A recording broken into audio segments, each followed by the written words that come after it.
revival towards ascendance. Immediately after assuming office, an interim finance plan was placed to stabilize governance and address urgent obligations. This was followed by our first budget, prepared within a short span, which focused on delivering Super 6 and other welfare measures and restarting development activity. Over the next 9 months, corrections were made in policies, system, and expenditure priorities.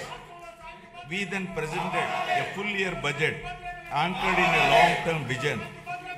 Today, governance has moved beyond revival with welfare, development, and governance aligned to future-ready models. Upon assuming office, my government placed transparency at the forefront by releasing 7 white papers that objectively documented and thereby made common citizens understand the misgovernance in public finances, derailment of the Polavaram project, destruction of the power sector, misappropriation of natural resources, criminal excise policies, deterioration in law and order, and the misguided 3 capital proposal with an aim of destroying futuristic Amaravati that stalled the state's overall progress. By openly acknowledging the problems, my government demonstrated transparency and seriousness of intent. Rather than treating them as standalone reports, government viewed these papers as a starting point for course corrections. Present phase of governance is extremely critical and cannot be considered business as usual.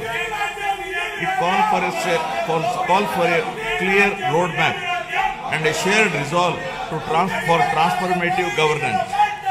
Accordingly, the government has unveiled the Swarnandhra Vision 2047, placing families and communities at the heart of development.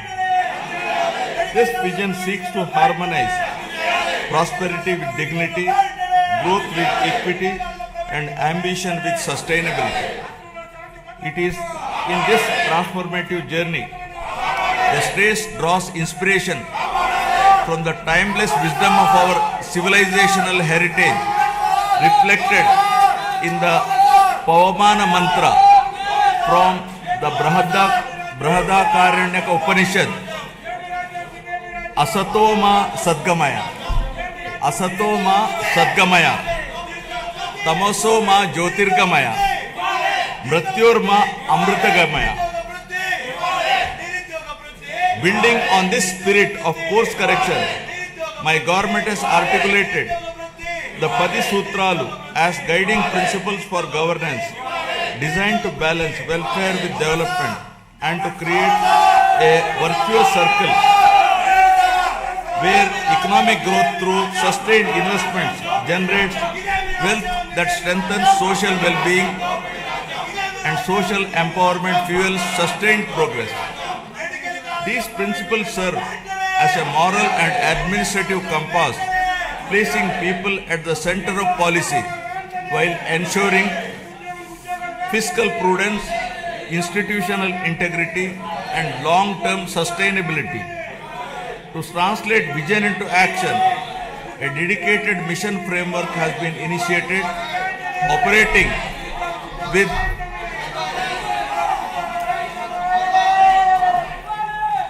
To translate this vision into action, a dedicated mission framework has been initiated, operating with clearly defined objectives, milestones, and accountability mechanisms.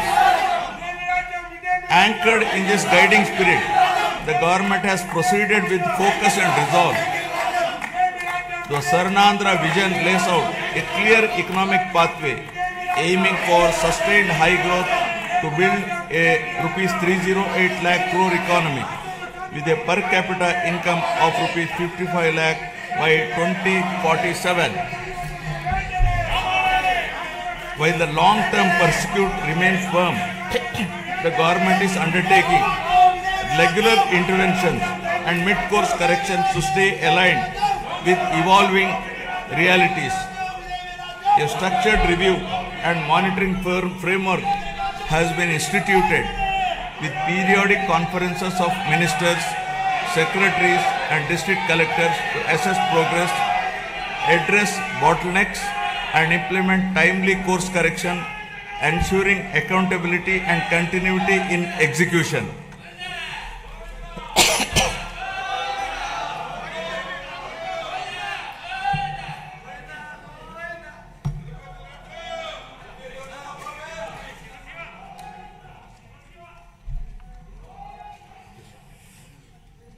Resurgence to ascendance. My government has embarked on a clear and deliberate journey from resurgence to ascendance, guided by the resolve to rebuild, renew and rise. The initial phase of governance focused on restoring stability, dignity and trust through welfare support, economic revival and administrative correction. Having laid this foundation, government is now shifting towards long-term transformation by investing in human potential, sustainable development and responsive governance. Policies are being aligned with outcomes, institutions are being strengthened, and citizens are being placed at the center of decision making. This transition reflects a movement from recovery to confidence and from intent to enduring progress.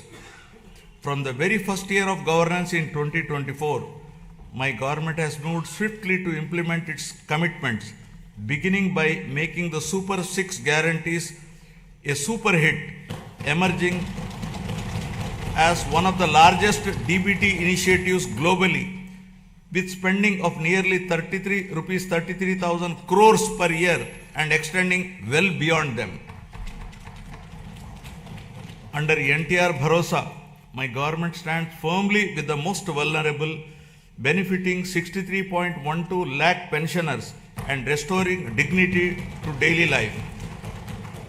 Through Talliki Mandanam, financial assistance of rupees 15,000 per month is transferred directly to over 66 lakh students' bank accounts of mothers, irrespective of number of children, enabling them to pursue education from class 1 to intermediate without financial stress. Women's empowerment has received decisive momentum. The Stree Shakti free bus travel scheme, launched on last Independence Day, has enabled 37.8 crore free journeys by our mothers, sisters, daughters, women, girls and transgender persons to travel free across the state. Under Annadata Sukhi Bhava, rupees 20,000 per farmer per year is being provided to 46.86 lakh farmers.